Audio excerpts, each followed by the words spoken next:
ẹ̀yin ọmọ yorùbá ẹ súnmọ́ bí o pọfẹsọ Banji Akintoye tún ti ṣe tuntun o àtàwọn àti olóyè Sunday Igboho owó baba dami wọ́n tún ti wá dá ẹnìkan lọ́lá báyìí o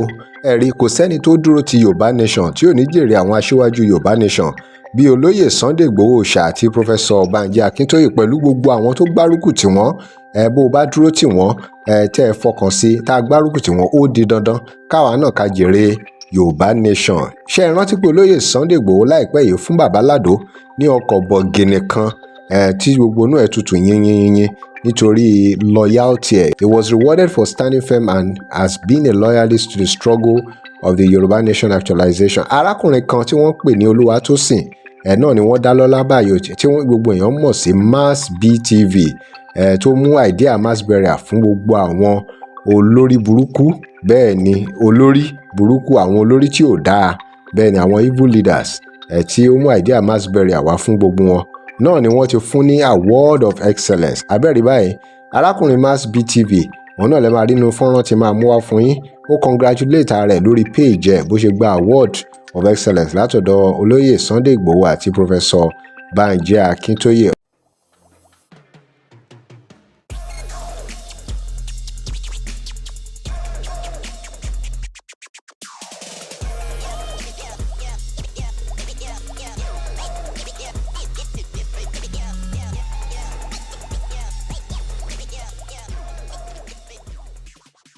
Welcome to DIGINAIJA. Remember to like, share and follow us. ọ̀pọ̀ àwọn ọmọ Yorùbá káàkiri àgbáyé náà ló gba award ní ọjọ́ tán fún Massb yìí ní award ìyẹn Massb TV yìí tán fún award. èyí fi hàn dájúdájú pé Sunday Igboho àti Professor Banji Akintoye wọn ò sinmi o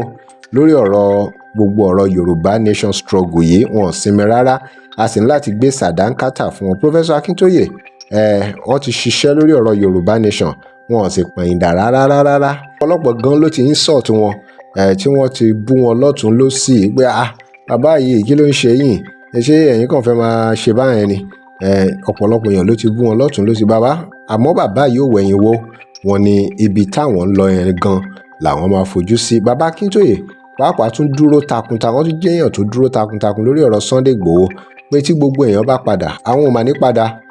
bẹ́ẹ̀ ni kódà wọ́n promise olóyè Igboho pé àwọn á dúró tì í títí dópin bẹ́ẹ̀ ni àti títí tí yorùbá nation tó máa fi wà actualize. ẹ̀yin ọmọ yorùbá ẹ má sùn ẹ má wararo yorùbá nation is loading bit by bit yorùbá nation ti dé tán ẹja sowọ́pọ̀ ẹja gbárùkù ti gbogbo àwọn tó ṣe aṣáájú lórí ọ̀rọ̀ yorùbá nation. ọ̀nà wo náà ni yorùbá nation fi lè tẹ̀síwájú ẹ drop comment yín kí lè ròyìn lórí ìgbìyànjú olóyè Sunday Igboho àti professor Akintoye àti gbogbo àwọn tó gbárùkù tí wọ́n ẹ jẹ́ a gbọ́ ẹ drop ẹ sí comment section. Thanks for watching. Remember to like, share and follow us.